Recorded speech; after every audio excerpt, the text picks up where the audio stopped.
अस्सलाम वालेकुम दोस्तों, मैं आपका दोस्त एडवोकेट मोहम्मद आबाद कुरैशी आज की जो वीडियो लेके आया हूँ हिंदुस्तान के कुछ बहुत ही खास और जरूरी कानून इस वीडियो में मैं छोटे छोटे पार्ट्स के रूप में समेट के लाया हूँ। आपने अगर इस वीडियो को देख लिया, आप ऐसे ऐसे छोटे छोटे कानून आज इस वीडियो में सीखेंगे जो आपने अब से पहले आपको एक जनरली लगते थे, लेकिन उनके ऊपर भी लॉज बने हुए हैं। तो उनके क्या है कानून, इस वीडियो को पूरा देखिए। एक मशहूर यूट्यूबर है प्रिया जैन, तो प्रिया जैन की वीडियो मैं आपको यहाँ अपने बराबर में लगा के दिखा रहा हूँ। इन्हें देखिए, बहुत ही इंपॉर्टेंट 10 कानून बताए गए हैं। 10 कानून के बारे में जानिए, सीखिए और समझिए। वीडियो को स्टार्ट करते हैं। अब तुमको जब इंडिया का फुल फॉर्म ही नहीं पता तो अपने आप को इंडियन बोलते हुए शर्म नहीं आती? आज जान लो, इंडिया का फुल फॉर्म है इंडिपेंडेंट नेशन डिक्लेयर्ड इन अगस्त इंडिया। भाषण कुछ ज्यादा नहीं हो गया? मतलब कुछ भी सॉरी, ऐसा कुछ भी नहीं है। पर इंडिया को अपना ये नाम मिला कैसे, ये जरूर जानना चाहिए। तो सुनो, तो इंडियन सब कॉन्टिनेंट की जो सबसे पहली सिविलाइजेशन थी ना, वो इंडस रिवर के पास थी। अब इंडस को संस्कृत में कहते हैं सिंधु, पर ग्रीक्स और पर्शियंस की अलग अलग प्रोनाउंसिएशन के कारण सिंधु का हो गया इंदु, और over the period of time Indu को इंडिया बोले जाने लगा। अरे रुको, इंडिया का एक और ऑफिशियल नाम है भारत। अब ये कहां से आया ये भी जान लो। ऐसा कहा जाता है कि इंडिया का एक्चुअल और सबसे पहला नाम भारत या भारतवर्ष ही है, और ये तब के ब्रेव किंग भारत चक्रवर्ती के नाम पे रखा गया था। महाभारत में भी इंडिया को भारत ही बोला गया। तो इंडिया और भारत दोनों एक ही है। पर ये बताना कि क्या हिंदुस्तान इंडिया का ऑफिशियल नाम है? एक्सक्यूज मी डॉक्टर, लाइटर है क्या? अब आप बोलोगे प्रिया तेरे पास कॉमन सेंस नहीं है क्या? तो एक सेकेंड तो सुनो, साल 2000 तक इंडिया में एक इंसान चाहे जहां चाहे वहां स्मोक कर सकता था, चाहे एजुकेशन इंस्टीट्यूशंस में, ऑडिटोरियम्स में, हॉस्पिटल्स में, ट्रेन्स के अंदर तो एशट्रे भी अटैच करवा दिए थे। फिर सुप्रीम कोर्ट ने 2001 में एक लैंडमार्क जजमेंट दिया, Murli S Deora versus union of India का। तो मुरली एस देवरा को ना रियल लाइफ अक्षय कुमार समझिए। मुंबई के एक चौक का नाम भी इनके ऊपर रखा गया है। तो इस केस में मुरली एस देवरा ने right to life and personal liberty के अंदर ये क्वेश्चन उठाया कि क्या पब्लिक प्लेस में स्मोकिंग करना अलाउड होना चाहिए, क्योंकि ऐसा करना नॉन स्मोकर्स की राइट टू हेल्दी लाइफ की अगेंस्ट है। तो इस केस में नॉन स्मोकर्स की हेल्थ को ध्यान में रखते हुए पब्लिक प्लेसेस स्मोकिंग को प्रोहिबिट किया गया। वैसे क्या आपको पता है इंडिया में सिगरेट पर टैक्स बर्डन कितना है? 52% का। बहुत ज्यादा लग रहा है। डब्ल्यूएचओ पता है कितना रेकमेंड करती है? 75%। मैं एक फंक्शन अटेंड करी थी और किसी ने मजाक में कहा कि तुम लॉयर लोगों का ना कोई ईमान धर्म नहीं होता, पैसों के लिए पूरा बिक जाते हो। बात अजमल कसाब के केस की हो रही थी। उसने कहा कि जब इतना स्ट्रॉन्ग एविडेंस अवेलेबल था कि कॉमन मैन भी कह सकता था कि उसने ही मुंबई पे टेरर अटैक किया, फिर भी तुम लोगों को उसको रिप्रेजेंट करने की क्या जरूरत थी? उस इंसान के जैसे अगर आपके मन में भी यही डाउट है ना, तो जरा एक बात सुनिए कि कसाब को रिप्रेजेंट करने की जरूरत इसलिए थी ताकि उसे सजा मिल सके। जी हाँ, अगर कोई एडवोकेट उसे रिप्रेजेंट नहीं करता तो केस और लंबा चले जाता। ये कभी एस्टैब्लिश नहीं हो पाता कि वो एक पाकिस्तानी नेशनल था।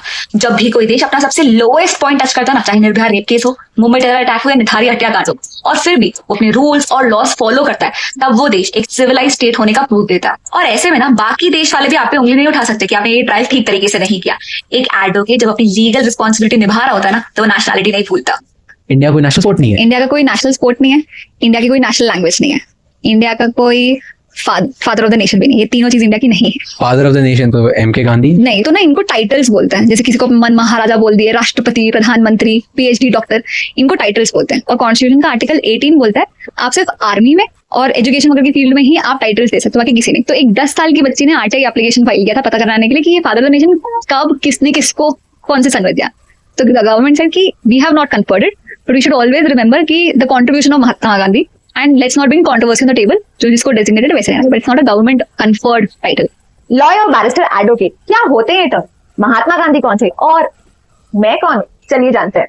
पहला हमारा टर्म है लॉयर या वकील। तो वो इंसान जिसने लॉ की पढ़ाई की हो, जिसने लॉ की डिग्री हासिल की हो, चाहे 3 साल की या 5 साल की, उसे हम लॉयर कहते हैं। पर ध्यान रखिए ये सिर्फ एक डिग्री है। सिर्फ इसके होने से आप किसी को कोर्ट पर रिप्रेजेंट नहीं कर सकते, उनका केस नहीं लड़ सकते। इसी का सिनोनिमस टर्म है बैरिस्टर। तो अगर आपने साउथ अफ्रीका या इंग्लैंड से लॉ की डिग्री हासिल की ना, तो आपको बैरिस्टर कहेंगे। सिर्फ टर्म डिफरेंट होता है, मतलब और पावर्स बिल्कुल लॉयर जैसे ही होते हैं। अब महात्मा गांधी ने इंग्लैंड से लॉ की डिग्री हासिल की थी, इसलिए उन्हें बैरिस्टर कहते हैं। अब ध्यान से सुनो, जब एक लॉयर अपने आप को बार काउंसिल ऑफ इंडिया के अंदर एनरोल करवा लेता है, तब वो बनता है एडवोकेट या अधिवक्ता। और अब आप अपने क्लाइंट्स को कोर्ट पर रिप्रेजेंट कर सकते हो, उनका केस भी लड़ सकते हो। तो ये था लॉयर, बैरिस्टर और एडवोकेट के बीच का डिफरेंस। 6 साल से लॉ पढ़ रहे हो और ये चीज मुझे आज तक चल रही है कि इंडिया की इंडिपेंडेंस 99 ईयर्स की लीज पर है। अंग्रेज जब चाहे वापस आ सकते हैं। वहां की क्वीन के बाद हमारी सिटीजनशिप है, और इसीलिए तो हम उनके बनाए हुए लॉज आज भी फॉलो करते हैं। हम आज भी अंग्रेज के गुलाम हैं। अंग्रेज चले गए, हाय, गलत फहमियां काफी छोड़ गए। नहीं, ये सब कॉन्ट्रोवर्सी थ्योरीज, इनका वास्तविकता से कोई लेना देना नहीं है। इंडियन इंडिपेंडेंस को लेकर 1947 में transfer of power agreement sign किया गया था, जिसके बाद इंग्लैंड का इंडिया पे जीरो, कोई कंट्रोल या स्टे नहीं रह गया और इंडिया के मैक्सिमम लॉज इंडियन पार्लियामेंट ही बनाती है। कुछ ब्रिटिश द्वारा बनाए गए लॉ हम इसलिए फॉलो करते हैं क्योंकि हमने ही कहा था कि जब तक उन लॉ की जगह हम न्यू लॉ ना बना दे, उनमें रिक्वायर्ड चेंजेस करके चला सकते हैं। तो इंडिया आजाद है और रहेगा, गलतफहमी थी तो उम्मीद करती हूँ अब चली गई होगी। यार आप लोग बात बात पे इतना गुस्सा क्यों जाते हो? जब मैंने आपको बताया कि हमारा कोई नेशनल स्पोर्ट नहीं, क्रिकेट हॉकी दोनों ही नहीं, तब आप गुस्सा हुए थे कि नहीं? फिर मैंने आपको बताया कि हमारी कोई नेशनल लैंग्वेज नहीं, आहा, तब तो पूछो ही मत, कमेंट्स में प्रूफ है। सोच रहे हो आज जो बताने वाली हूँ उसकी बात क्या होने वाला है, पर मुझ पे गुस्सा होके क्या ही मिलेगा, सच्चाई है, सुन लेते हैं। तो लीगली हमारा कोई फादर ऑफ द नेशन नहीं है। बचपन से हम सुनते आ रहे कि Gandhi ji father of the nation है, पर 10 साल की एक बच्ची को इस बात का प्रूफ चाहिए था कि उन्हें ये टाइटल किसने दिया, तो उसने ना एक आरटीआई फाइल की। गवर्नमेंट ने इस आरटीआई का रिप्लाई देते हुए ये कहा कि हम गांधी जी को फादर ऑफ द नेशन का टाइटल नहीं दे सकते। क्यों? कॉन्स्टिट्यूशन के आर्टिकल 18 की वजह से, जो अबॉलिशन ऑफ टाइटल्स की बात करता है। मतलब गवर्नमेंट, मिलिट्री और एजुकेशन के अलावा किसी को भी कोई टाइटल नहीं दे सकती। चीफ इंफॉर्मेशन कमीशन का भी ये कहना था कि इस बात का कोई प्रूफ नहीं है कि महात्मा गांधी को राष्ट्रपिता का टाइटल दिया जाएगा। और उन्होंने ये भी कहा कि हमें ये नहीं भूलना चाहिए कि फ्रीडम स्ट्रगल में उनका कितना इंपॉर्टेंट रोल रहा है। ठीक है, पीस। ये देख रहे हो, जो यंग लड़का लड़की पार्क में कपल बन के बैठे ना, इनको तो ना एक तमाचा फिटस। ये थी गाजियाबाद की ऑपरेशन मजनू की पनिशमेंट। इंडिया में लोगों को सास बहू और साजिश से तो डर नहीं लगता हुआ जितना पाक, पुलिस और पब्लिक ह्यूमिलिएशन से लगता है। इसलिए आज की इस वीडियो में जानेंगे कि क्या किसी भी पब्लिक प्लेस में पुलिस कपल को क्वेश्चन कर सकती है या उनके पेरेंट्स को कॉल कर सकती है या नहीं। देखो, हमारा कॉन्स्टिट्यूशन ना कहीं पर भी दो लोगों को साथ में बैठने से मना नहीं करता, पर अगर कोई कपल ऑब्सीन एक्ट करते हुए पकड़ा जाए ना, तो 3 महीने की पनिशमेंट जरूर दी गई है। अब ये ऑब्सीन एक्ट क्या होता है, ये आईपीसी में कहीं दिया नहीं गया है, पर पुलिस सिर्फ तभी आपके पेरेंट्स को कॉल कर सकती है अगर आप एक माइनर हो या फिर आप हद पार कोई अनलॉफुल एक्ट करते हुए पकड़े जा रहे हो। अच्छा, एक और चीज बताना कि क्या एक अनमैरिड कपल होटल में रूम बुक कर सकता है? तो देखो, इंडिया में ना लिव इन रिलेशनशिप लीगल है, तो जब लिव इन रिलेशनशिप के अगेंस्ट कोई लॉ ही नहीं है तो पुलिस किस बात पे आपको अरेस्ट करेगी? समझे? ना बुर्खा, ना हिजाब और ना ही नकाब। सिर्फ यही नहीं, कैप, बैच और स्टोल भी बैन किया मुंबई के कॉलेज। क्यों? ताकि बच्चों की रिलीजियस आइडेंटिटी रिवील ना हो सके और वो सिर्फ पढ़ाई पर ध्यान दे सके। इस कॉलेज में हर दिन 400 लड़के हिजाब पहन कर आते थे, पर इस सर्कुलर के बाद वो कॉलेज अटेंड नहीं कर पाए। जब ये केस बॉम्बे हाईकोर्ट पहुंचा तो उन्होंने ये कहा कि डिसिप्लिन के लिए ऐसे रूल्स बनाना इंपॉर्टेंट है और वो स्टूडेंट के फंडामेंटल राइट्स के अगेंस्ट नहीं है। पर सुप्रीम कोर्ट ने इस डिसीजन को काफी क्रिटिसाइज किया और ये कहा कि रिलीजन तो एक इंसान के नाम से भी रिवील हो जाता है, और अगर आप हिजाब पर बैन लगा रहे तो तिलक, बिंदी, पगड़ी, इन सारी चीजों पर भी बैन लगाना चाहिए क्योंकि ये भी रिलीजन रिवील करते।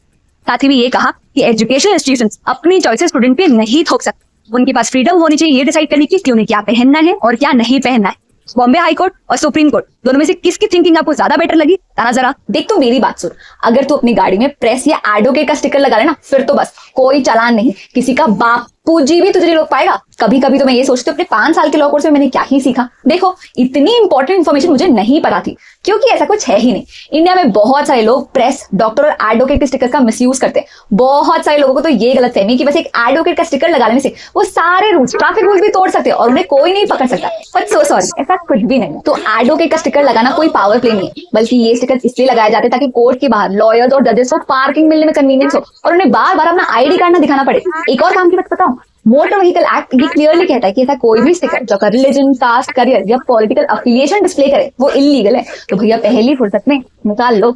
हम पे ब्रिटिशर्स ने राज किया। ये ब्रिटिशर्स से आप क्या समझते हो? ब्रिटेन, यूके, इंग्लैंड या कुछ और? तो देखो, ये है यूरोप और इसके जस्ट बाजू में ये जो ग्रुप ऑफ आइलैंड है ना, इसके बारे में हम बात करने वाले हैं। चलिए ध्यान से देख। इस पूरे एरिया को ब्रिटिश आइल्स कहते हैं, जिसमें 2 बड़े आइलैंड हैं। ये है आयरलैंड और ये है ग्रेट ब्रिटेन।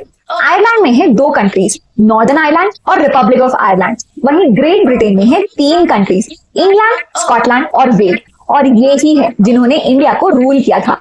अब जब आप इन तीनों में नॉर्दर्न आयरलैंड को भी जोड़ते हैं फिर बनता है यूनाइटेड किंगडम। अब इन चारों का एक कॉमन कैपिटल है लंदन और ये है इनका कॉमन फ्लैग और इन चारों का सेम पासपोर्ट भी है यूनाइटेड किंगडम के नाम से। दोस्तों, आपने ये 10 कानून देखे, आपको वह कानून के बारे में जानकारी कैसी लगी? अगर अच्छी लगी हो तो वीडियो को लाइक करिए, शेयर करिए और चैनल को सब्सक्राइब करिए। Thanks for watching this video.